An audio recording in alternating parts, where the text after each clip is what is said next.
She was up a set and a break. The trophy was basically hers. And then the sky opened up and something changed forever. 20 hours later, a different player walked back onto that court. And by the time she left it, the woman who had been dominating her was sitting in a chair, staring at nothing, trying to process what had just happened to her. This is not a story about a tennis match. This is a story about a moment so strange, so lopsided, that the loser ended up sounding more amazed than the winner. And when she finally spoke into that microphone, what she said would travel further than the match itself, further than the trophy, further than the scoreline anyone would remember by morning. Because sometimes the real headline isn't who won. It's what the person who lost was willing to admit in public, in front of thousands of people who weren't even cheering for her. Jessica Pegula didn't need this tournament to prove anything. World number 3. 11 WTA titles already on her resume. A former champion at this very event. She had been here before, done this before, won finals under pressure before. This was supposed to be routine. And for a set and a half, it looked exactly like that. She dropped just one game in the opening set. She broke serve early in the second. She had done this to Alex Eala once already, back in Miami, in the semifinals, when Eala was still a name most casual fans couldn't place. Pegula knew what she was dealing with, or she thought she did. Then the storm rolled in over the Mubadala City DC Open. Lightning forced the players off. And the match that Pegula was cruising through got frozen in time, mid-collapse for one player and mid-triumph for the other. Nobody could have guessed how much would shift in the hours that followed. Played and resumed until the next day, a working Monday of all things, which meant fans had to rearrange jobs and school pickups and everything else just to watch a final that should have been decided the night before. And when Eala walked back onto that court, something in her had reset. Whatever hesitation had been there before the rain was gone. She won the second set. Then she didn't just win the third, she erased it. 8 straight games. A 6-0 bagel delivered to a top 3 player in a Grand Slam level final. That's not a comeback. That's a dismantling. And it wasn't a fluke run through a soft draw either. To get to that final, Eala had already beaten 2 other seeded, dangerous opponents, including Naomi Osaka. 3 top-tier scalps in a row, capped off by dismantling the tournament favorite on the biggest stage of the week. 21 years old, first Filipino in history, male or female, to win a WTA Tour singles title. That sentence alone should have been the entire story. IT wasn't. Because when the trophy ceremony started, the cameras expected the usual script. Runner-up says something gracious, something generic, something forgettable. Instead, Jessica Pegula grabbed the microphone and said something that nobody in that stadium and nobody watching at home was fully prepared for. "This is the best Monday final crowd I've seen," she said. Then she turned toward the stands, toward a sea of Filipino flags that had been waving and chanting through an entire day nobody expected to still be playing tennis on. To all the Filipino fans that came out and have supported, you guys are so helping to grow tennis around the world, and I appreciate that. Being a female athlete, being in tennis, we love to see that growth. Read that again.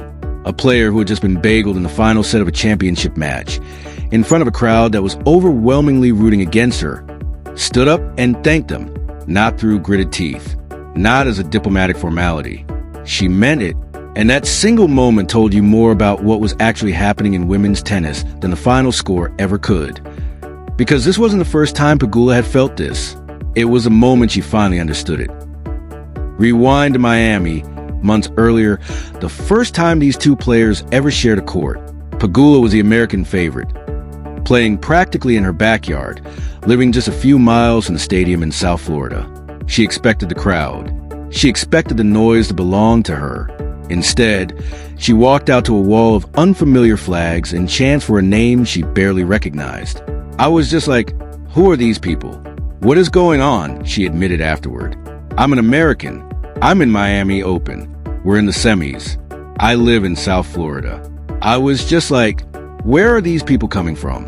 Like, I don't understand. That confusion wasn't disrespect. It was disorientation.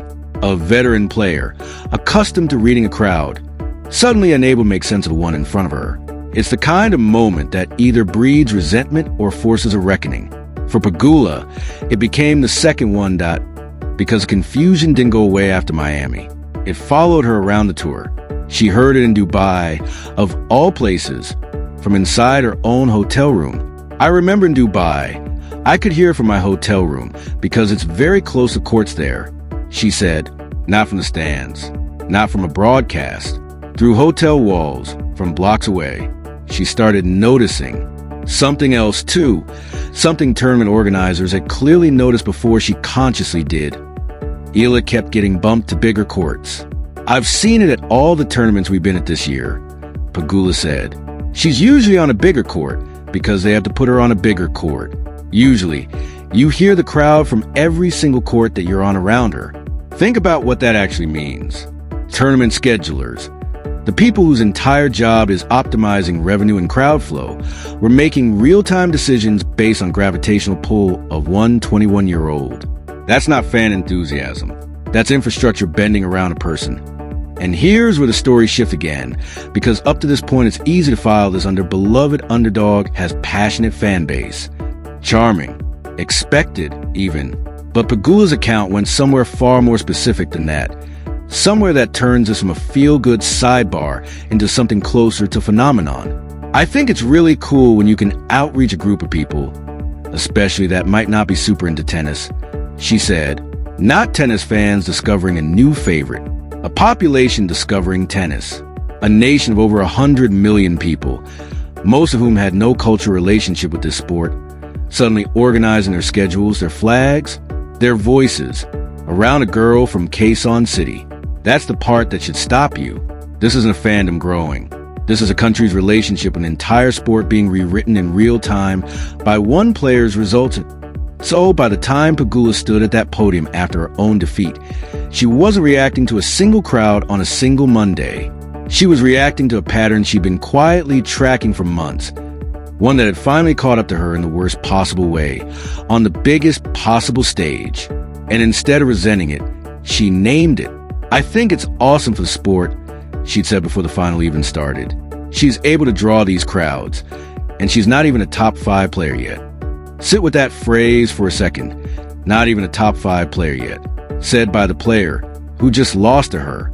That's not a compliment. That's a warning shot aimed at the rest of the tour. But the most revealing part of what Pegula shared wasn't emotional at all.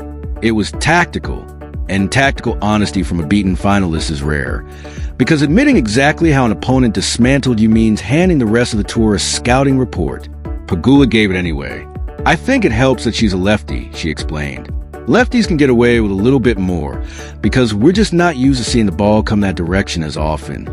That's a known variable in tennis. Uncomfortable but manageable. What genuinely seemed to unsettle Pegula was the serve. It stays so low, she said. It's hard to attack. The ball is kind of below the net, and you're having to hit up on it. Anytime you have to do that, it can be really tricky. A low, skidding lefty serve isn't just difficult in the moment. It's difficult to prepare for, because it punishes exactly the kind of aggressive return game that top 10 players rely on control points. Pegula admitted she still hadn't fully solved it, even in their second meeting. I remember in Miami, I just didn't know, should I go for it more and risk giving her free points, or do I just start the point? That hesitation, from a world number 3, is the entire match compressed into one sentence. Indecision against a weapon she couldn't fully read. And then came a line that should worry every player left on the calendar. Everyone has a little more of a grip on how she plays now. Pegula said, I think I'll be a little more open-minded going in. I've been watching her ever since Miami, and she's gotten a lot better, more experience, playing really good tennis. A player who had just lost the biggest final of her season wasn't talking about revenge. She was talking about adaptation, about having to study harder next time, about accepting that the gap she thought she understood after Miami had already widened by the time they met again. She's only going to get better. Nobody in that press room needed to say it out loud. It was already implied. The reaction to Pegula's speech spread fast, and not in the usual predictable ways. Fans didn't just praise Eala's win, they praised Pegula's grace. She is so classy, even in defeat, one fan wrote.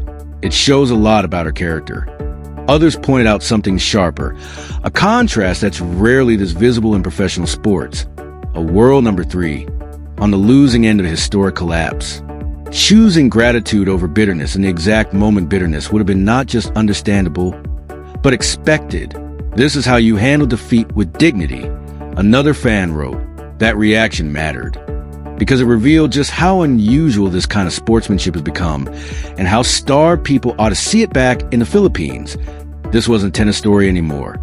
It became a national one. President Ferdinand Marcos Jr. addressed the win directly, calling Eala the Philippines now as its first WTA 500 champion, and adding that she continues to redefine what is possible for Philippine tennis and inspire countless young Filipinos to dream without limits.